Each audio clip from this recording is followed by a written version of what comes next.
shall dedicate myself to your service. Not based upon some rigid creed, but bound together by ideals and aspirations. Elizabeth II, Britain's longest-serving monarch. She's reigned over this country for nearly 70 years. She's a woman of remarkable stamina. She's the most famous woman in the world. She's seen a man land on the moon, and 14 prime ministers come and go. But 400 years earlier, there was another Queen Elizabeth. Elizabeth I is this brilliant, genius queen. Now, we're setting the two Elizabeths side by side to see if, despite the centuries, there is more that unites than divides them. The idea of comparing the two Elizabeths is immensely fascinating. It might look on the surface that they have nothing in common, but when you dig a little deeper, the story becomes even more extraordinary.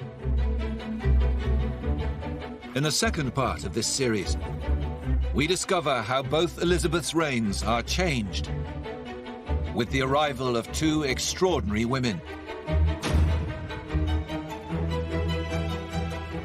Both Mary Queen of Scots and Princess Diana take our two queens on difficult journeys. In fact, there are an awful lot of parallels, almost a magical quality to them. We uncover remarkable similarities. This letter is astonishing. Once upon a time, they were best friends. Now they are mortal rivals. And reveal how these young women both threaten to destroy the reigns of two of our greatest monarchs.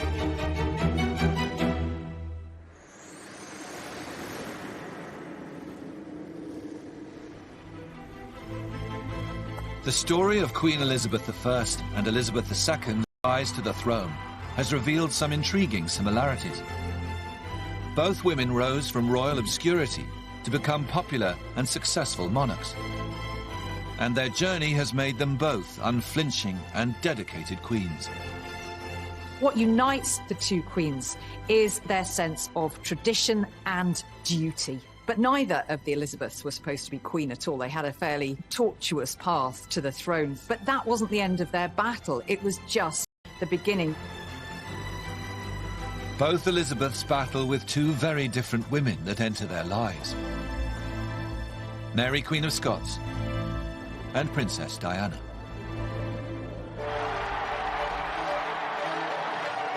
In 1981, Elizabeth II's eldest son and heir to the throne, Prince Charles, marries the 20-year-old Lady Diana. The Queen has gained a very special new member of her family.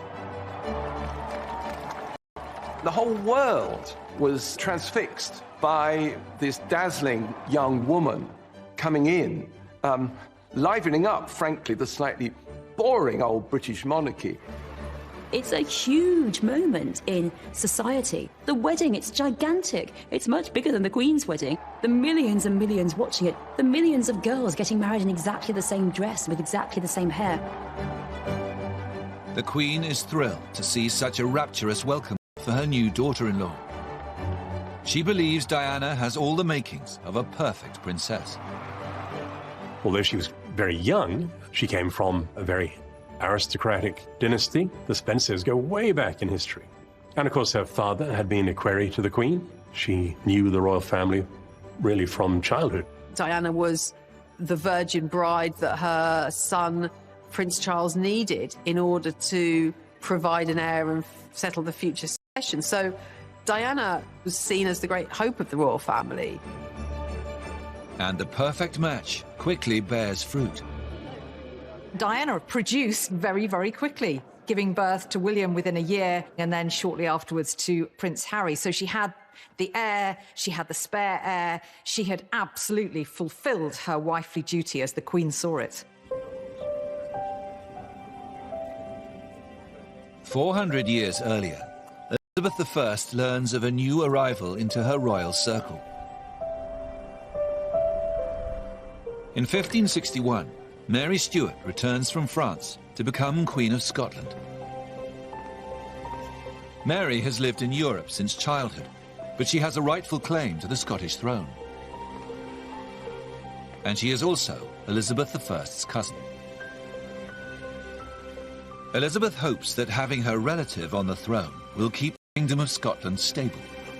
and protect her own position. Elizabeth I believed that Mary, Queen of Scots, was the legitimate sovereign of Scotland and therefore should be restored to her throne, and that they did have that kind of common purpose as queens. Mary quite often writes to her as my cousin and my sister. There is at least one letter from Elizabeth where she writes to Mary saying, "I am thinking of you as a mother doth." Elizabeth is relieved that Mary has been warmly accepted by her Scottish subjects. In fact, Mary is making a big impression. She is a Tudor fairy tale. Mary, Queen of Scots, had a real charisma about her. The whole of Europe's fascinated by her. When she comes back to take her throne, Scotland is overwhelmed. The hysteria to see her. She is like the Diana of her day. Diana is this megawatt, this celebrity. You know, people are obsessed by her, and the press go wild for her. In 1984, Queen Elizabeth II opens Parliament, and her new daughter-in-law, Diana, attends the ceremony. But she rapidly becomes a distraction from important royal business. So the Queen here descending from the state carriage with Princess Diana by her side, but more of the world's attention is focused on the princess rather than the monarch. Why? Well, because of how Princess Diana has chosen to style herself. She has this incredibly new hairstyle, very unlike anything she's worn before. Almost a natural magnetism that she seems to have, drawing the eye of the camera. This is all about the state opening of Parliament. It's the Queen that should be the centre, not the princess. On the following morning, the press are not focused on the political agenda. They're not even focused on Elizabeth II. All of these headlines about Diana's striking hairstyle, it was Diana that was the sort of centre of attention. The Queen was furious. Diana's celebrity is starting to overshadow matters of the crown. And Elizabeth I is also becoming concerned about Mary's rapidly growing popularity. She asks to see a portrait of the beautiful Scottish monarch.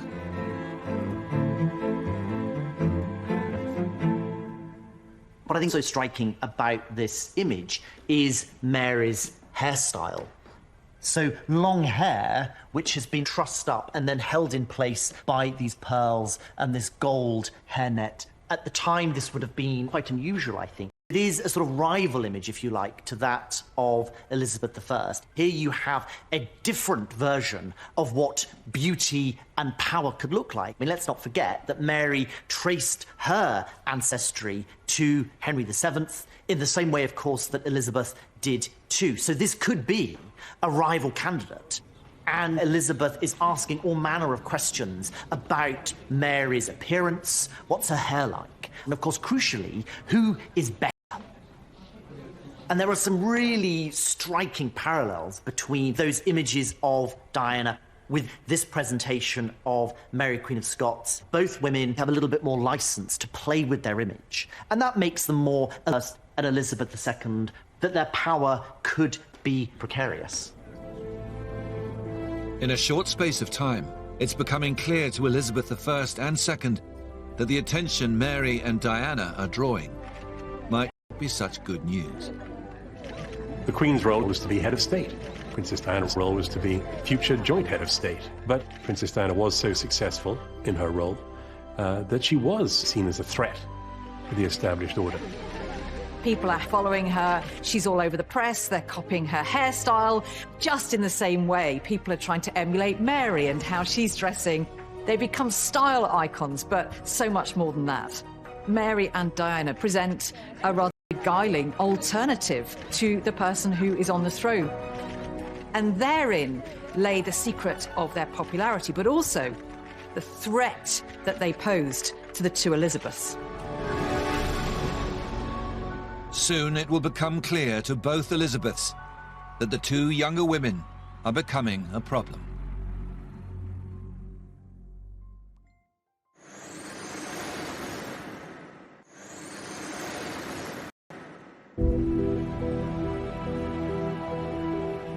Elizabeth I and Elizabeth II both placed the importance of the crown before anything else.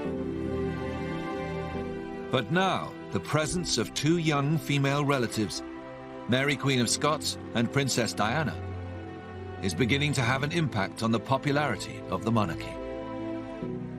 The proximity of these glamorous fairy tale figures, this romantic alternative model of monarchy, is going to present them with some of their most testing times. Just a few years after entering the royal circle, it appears that Mary and Diana may not be the fairy tale our Elizabeths had hoped for. And the situation soon becomes more problematic when both Diana's and Mary's marriages start to go wrong. The controversial fallout of Mary and Diana's marriages really brings trouble to the door of both queens. Elizabeth can't ignore the situation that is unfolding in Scotland. And of course, Elizabeth II is completely unable to just sit back and watch this disaster unfold before her eyes. In 1986, Elizabeth II receives Princess Diana for a chat behind closed doors. Diana has discovered evidence that Prince Charles is having an affair. For Princess Diana, there was a hope that somehow the Queen would intervene to make things okay in her marriage again between two strong women. There was a certain school of traditional royal thought that Diana should stop being silly. For Elizabeth, there is only one thing for Diana to do: put a lid on her marital problems and protect the reputation of the House of Windsor and the monarchy. Elizabeth II is a personally, as well as professionally, religious woman who in her childhood was scarred by her uncle's abdication to marry a divorced woman. So everything in Queen Elizabeth's background steers her towards the sanctity of marriage. And certainly she'd have seen marriage as something to be worked on and subservient to preserving the future of the throne. But Diana wasn't made like that. Diana was angry. Diana was defiant. She thought, the heck with this. I am not going to be swept under the carpet. Centuries before, Elizabeth I is disappointed to find out that Mary, Queen of Scots, has ended up in a troubled marriage of her own. Mary has chosen to marry a powerful English nobleman called Lord Darnley. Very early in Mary's reign, she married Henry Lord Darnley. Now, it was a love match for her. She fell head over heels. But Darnley was unsuitable in every single way as a consort. He was hot-headed, arrogant. He was actually quite a cruel man. So the marriage became absolutely toxic.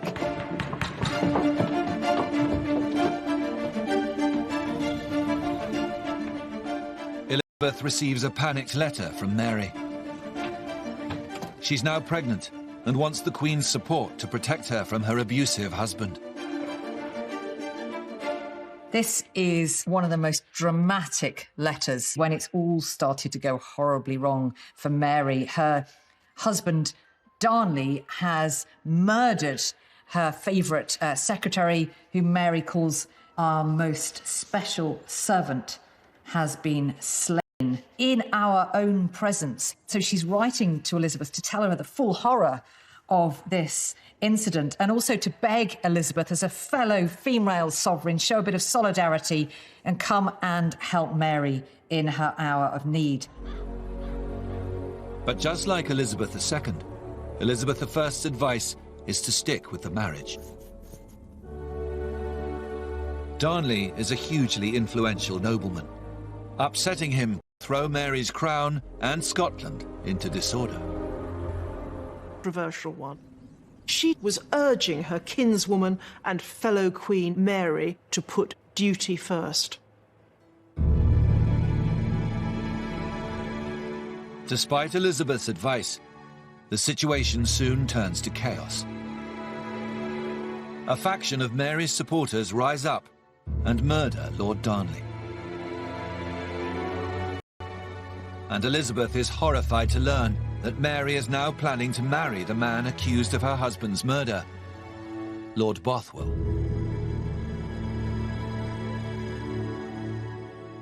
Elizabeth writes Mary this desperate letter saying, please don't marry him. Please don't marry him. I exhort you, I counsel, and I beseech you, because he could be guilty of your husband's death. That letter, it's like the verbal equivalent of shaking someone by their shoulders, saying, what are you doing? The Queen's pleas fall on deaf ears, and Mary goes ahead with the marriage. Elizabeth was appalled. The behaviour of any one ruling queen impacted on the other. If Mary was going to look like this reckless, perhaps even murderous woman, what did that say about her sister queen across the board? 400 years later, Elizabeth II is also facing the danger of a seismic family fallout. The Queen is aghast to discover that the grisly details of Charles's affair are about to be published in a new warts and all book. And Princess Diana is rumoured to be the source. Now, that was a subterfuge by Princess Diana to get her message out to the outside world about the reality of her marriage. But what is so revealing is the royal establishment's response to it was not to say, oh my God, is this true? What can we do to put it right? The response was, oh my God, how could she? Isn't she awful? The Queen makes a move to try and limit the damage. She tells Charles and Diana that they must attend a royal trip to South Korea and make it work, at least in front of the cameras. If looks could kill, here we have a photograph of Princess Diana and Prince Charles. They have been sent on this diplomatic mission at the request of the Queen to make it look as though they are maintaining appearances. But what this image of Diana shows is that she will not play that part. Her feelings are drowning out. In Rogue, Diana is not keeping to the brief of what is required of a royal princess. Overseas tours are some of the most important bits of duty that the royal family does. It is high-level diplomacy, certainly an area that you shouldn't bring your private difficulties into. Shortly after their return from South Korea, Diana starts to openly discuss a separation. The situation is slipping out of Elizabeth's control towards the one thing she is desperate to avoid: a divorce for the heir to the throne. And in 1567, Elizabeth I hears that Mary's new marriage to Bothwell is now also on the way out. The Scottish lords have risen up in outrage and rebellion at her marriage to her previous husband's murderer. Bothwell and Mary are forced apart. He escapes across the North Sea, while Mary flees south over the border to England.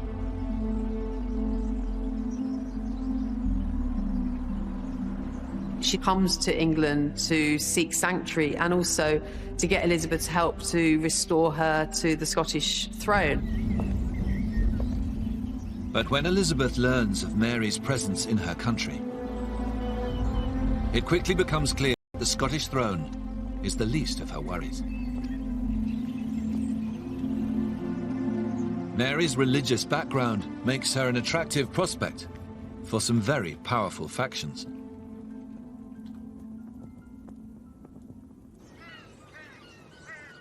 Mary was a Catholic, and for Catholics, both in England and around the continent, she was the rightful Queen of England.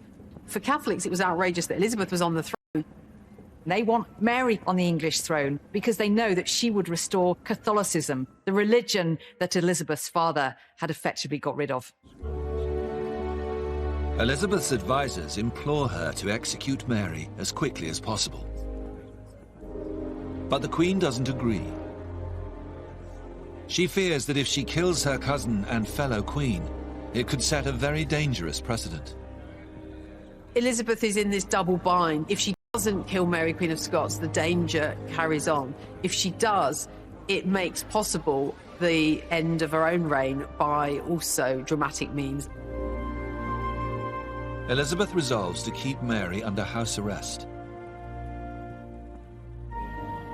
But soon, the Queen can see that imprisoning her has only increased Mary's status as a romantic icon. Sympathy Mary, Queen of Scots gets, even after she's left her throne, even when she's made marriages that seem very unwise, there's this huge amount of passion and sympathy. She's seen as this tragic queen.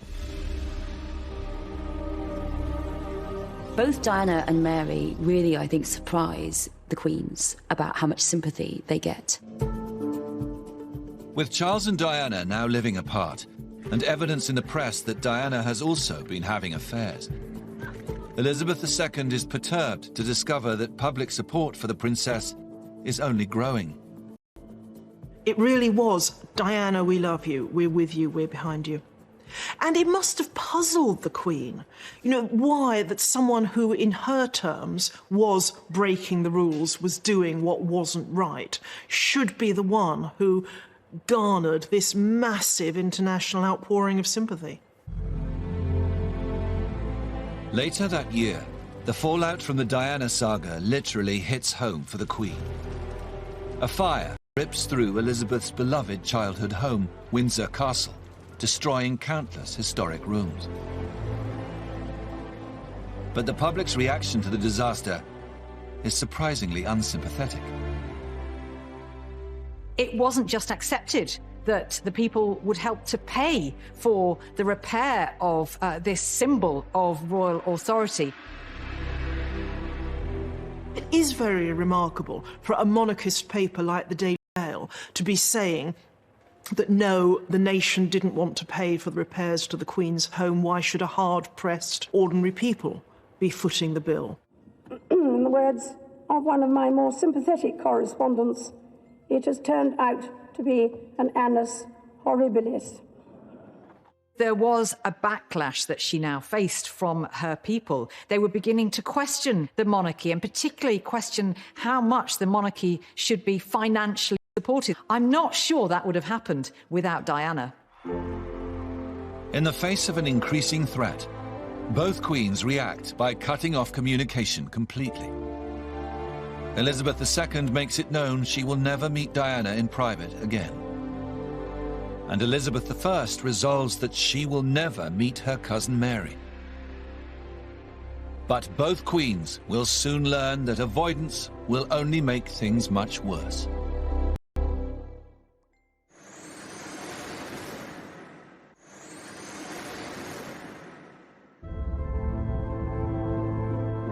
Both Elizabeth's attempts to contain their problematic royal relatives soon go amiss. Elizabeth I discovers that White her and take the throne.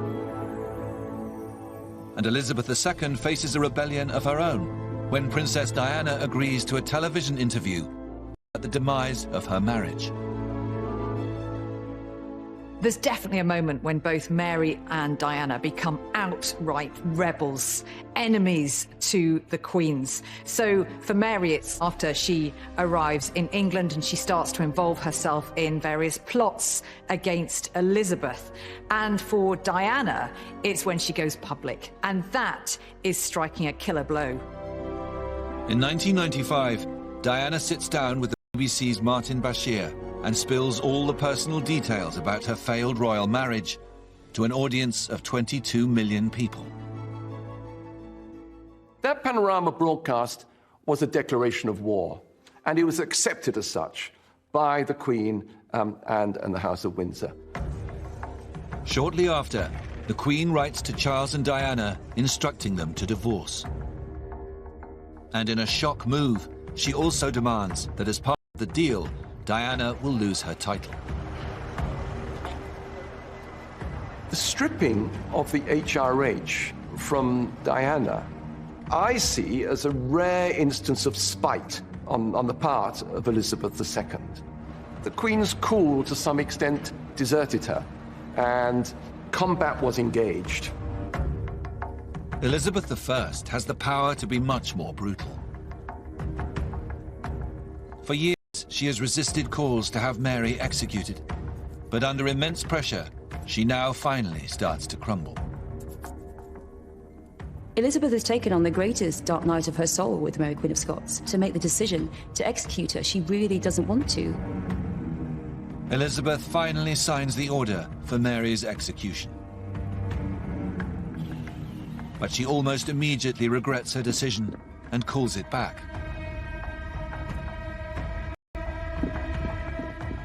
Elizabeth claimed that she hadn't meant to sign the warrant, she wasn't sure what she'd been given to sign, and that she'd then tried to revoke it, but it was too late. Of course, her ministers took the warrant straight up to Fotheringay so that Mary might be executed. They realise that if they wait days, weeks to sort of decide on how this is going to happen, Elizabeth may well have changed her mind, and so they act decisively, they act quickly. On the 8th of February 1587, Elizabeth I is told that Mary is dead.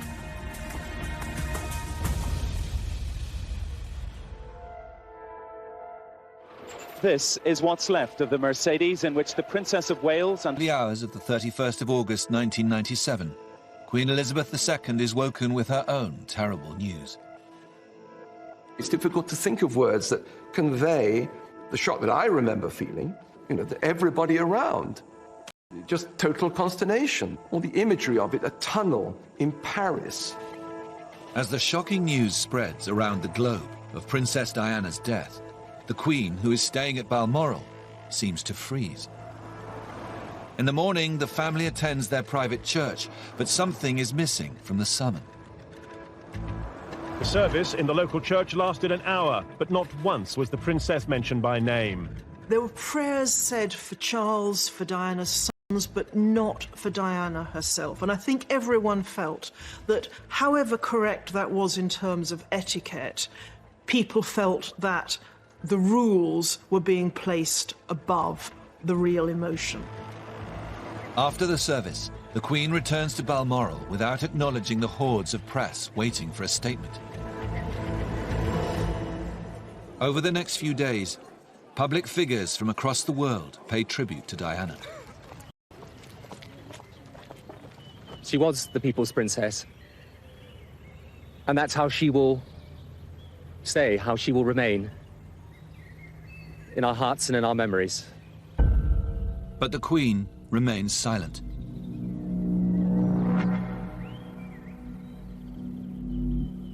Elizabeth I also withdraws completely. There are accounts of Elizabeth sinking into bouts of depression just by the sheer kind of emotional anguish that comes from that event. She's having nightmares afterwards, being really angst-ridden about it. As the news of Mary's death spreads, there is a flood of public sympathy for the tragic Queen. There was a real outpouring of grief. Even those loyal to Elizabeth felt shocked that Mary had at last been put to death. In a sense, Mary's death makes her even more of a threat to Elizabeth, if that's possible, because now she's not just a Catholic figurehead, she's a Catholic martyr. And now people are going to do all sorts of things in her name. The ordinary people, no matter what had happened, the fact that she was painted to them in the most dreadful lights, they still loved her. Mary, Queen of Scots, was the queen of people's hearts. She really was. There was a quite staggering outpouring of grief. Kensington Gardens myself on my way home from work, and you could hear the crying. It was as if people had lost a member of their family. The crowds gather around Buckingham Palace, looking and waiting for a sign from their Queen. Even a single candle in a window, a bagpiper playing a lament, would have been all it took to show that the monarchy had registered this event. But the failure to show, even in a small way, that they recognized the depth of people's feeling, I think, was the most damaging and avoidable mistake. After 5 days of deafening silence from the Queen, all over Britain, grief turns to anger. The horror, the shock at Diana's death, this young mother dying in this horrific situation, a lot of that becomes really channeled towards the Queen. The papers were very outspoken. It was, "Your people need you, Mom," was one headline. "Show us you care." There was this outcry about the question of a flag over Buckingham Palace. It felt like a deliberate snub. The flag at half-mast. Definitely. Should have been done before now. Really can't understand that thing. And I think it's a big disgrace for the royal family not to do that. Soon, the public's anger becomes loaded with questions about whether the monarchy should exist at all. Over the length of her reign, people have questioned whether a hierarchy of privilege based on birth and not merit should be the thing that represents Britain. There was a moment where her throne looked quite threatened by a sense of real public outrage, a sense of the Queen having got it wrong. Elizabeth I is also facing a public backlash. In the aftermath of Mary, Queen of Scots' execution, the whole Catholic world rises up in revulsion. King Philip II of Spain, the world's richest and most powerful man, vows to avenge Mary, the Catholic Queen. He launches the mighty Spanish Armada. 130 galleons are on their way to invade England and destroy Elizabeth. The Armada is the single most serious threat that Elizabeth has faced in 30 years as Queen. It looks like England is going to be vanquished by the might of Spain. And in the days after Diana's death, there is quite a volatile atmosphere in England. It almost feels like there's some kind of rebellion brewing. To disaster, to people questioning the monarchy, to people saying, what is the monarchy for? The deaths of Mary, Queen of Scots and Diana, these push our queens, Elizabeth I and Elizabeth II, to the closest moments of crisis that they have throughout their whole reigns. But our two queens are in hiding and on the brink of a major disaster.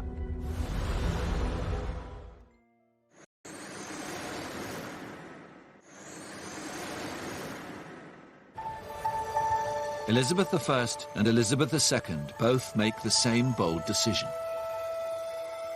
Faced with a dangerous crisis that could topple them from the throne, they prepare to face the fallout of Diana and Mary's deaths head-on by addressing their people directly. Both women here are facing turning points and to step forward with the same challenge facing them. With a Spanish invasion force of 30,000 troops gathering across the English Channel, Elizabeth I tells her advisors that she will ride down to the south coast and personally address her troops. Elizabeth chose this moment with the Armada just off England's shores to ride out into danger. She doesn't want to be seen to be in an ivory tower, sort of holed away in one of her palaces, distant from her people as they're facing this threat. On the 9th of August, 1588, Queen Elizabeth I arrives on the south coast and prepares to address her troops. Queen Elizabeth I's Tilbury speech is her answer to every threat that there's ever been to her as the female Protestant queen, that Catholic Europe will come for you. I have come among you now as your queen. That's how she begins her speech. She is among her people. She isn't creating this traditional distance between the monarch and their subject. How extraordinary to be there watching your queen speaking to you, this woman of bravery and courage. And she says, I know I have the body but of a weak and feeble woman, but I have the heart and stomach of a king, and of a king of England too. That very neat balance between the body of a feeble woman and the heart and stomach of a king, which admits her weaknesses, but then transcends them really effectively so that you forget about them.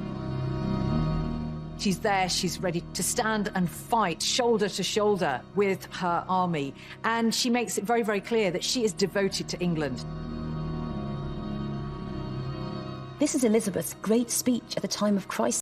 very like that moment when Elizabeth II addressed the nation at her great moment of crisis, Diana's death. With the anger over Diana's death now threatening to take down the entire institution of the monarchy, the Queen decides that the time has come for her to speak directly to the nation. This is the greatest moment of crisis in her reign. She has to get back the public affection. There is this anger against her. If she got this one wrong, it would be another nail in the coffin of the monarchy. And the Queen is the only one who can save it. Everything's riding on this one public TV address. The day before Princess Diana's funeral, Queen Elizabeth II finally arrives at Buckingham Palace and heads to the live broadcast room. There is a huge amount of pressure on the Queen at this moment. If she comes across as in any way aloof, then really there are going to be disastrous consequences. What I say to you now, as your Queen and as a grandmother, I say from my heart. First, I want to pay tribute to Diana myself. She was an exceptional and gifted human being. In good times and bad, she never lost her capacity to smile and laugh. She tries to reduce that very traditional distance between herself and her people. And now she shows herself to have a much more human, even vulnerable side. I, for one, believe there are lessons to be drawn from her life and from the extraordinary and moving reaction to her death. I share in your determination to cherish her memory. Showing feeling for Diana, showing feeling for the people. This is something she has never done in all her many, many years on the throne. That speech turns everything around. She sounded very sincere, and she looked as though she was very moved, and I think that will satisfy everyone. I thought it was a grandmother speaking and not a queen. I was quite moved by it. I thought she said everything she should have said. I can't think of anything that she left out at all. It's one of those moments when you can feel history turning, and the lump comes to the throat, and suddenly all is right again. It is an extraordinary comparison across the centuries between two women who both managed to sway the course of history through what they say to their people. Just a day after Queen Elizabeth I delivers her speech at Tilbury, she is told of incredible news. Sir Francis Drake and the English Royal Navy have scattered the Spanish Armada. Elizabeth has defeated the mighty power of Spain. There's a wonderful portrait of Elizabeth I called the Armada Portrait. And it's particularly wonderful because of the aura of power that it seems to possess. This portrait has Elizabeth with her long white hand on the globe as the mistress of the world. And beyond, you look out onto the sea where the Spanish ships are burning. And that's such a fantastic encapsulation of Elizabeth as Gloriana, as the Queen of England. In the years that follow the Diana crisis, Queen Elizabeth II's popularity also goes from strength to strength. As she continues to carry out her duties with unwavering dedication, she's also managed to have a little fun along the way. Elizabeth II commands great affection and respect, whether people are great monarchists or republicans. And whatever comes next, her reign will define the monarchy in a way, I think, that will never be repeated. It is perhaps the last of its kind. We have seen how Elizabeth I and II share some remarkable similarities, both coming from royal obscurity to win over doubters and strengthen their nation's position in the world. They have overcome tragedy and adversity to secure their place in history as two of Britain's longest reigning and most successful monarchs. Elizabethan England, that was a great age for our country. And Francis Drake, Walter Raleigh, Shakespeare. I think we can rightly take pride in that, and it wouldn't have worked like that if she'd been a different sort of woman. Elizabeth II, driven by the same mental fortitude, the same sense of duty, in a totally different age, she has triumphed as well. This woman has made the second Elizabethan age come true. She's given real meaning to it for people. And, as you see, made us feel quite emotional about it. These two queens, Elizabeth I and Elizabeth II, really confirm that queens do it better.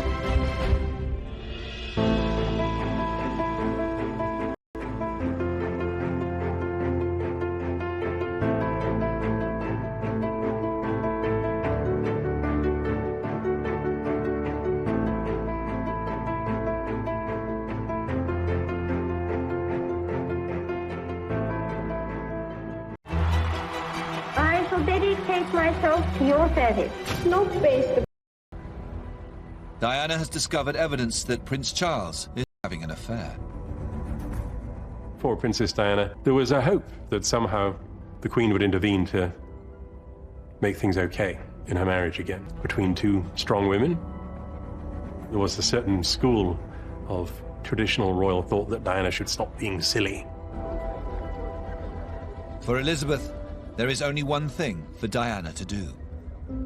Put a lid on her marital problems and protect the reputation of the House of Windsor and the monarchy. Elizabeth II is a personally, as well as professionally, religious woman who in her childhood was scarred by her uncle's abdication to marry a divorced woman. So everything in Queen Elizabeth's background steers her towards the sanctity of marriage.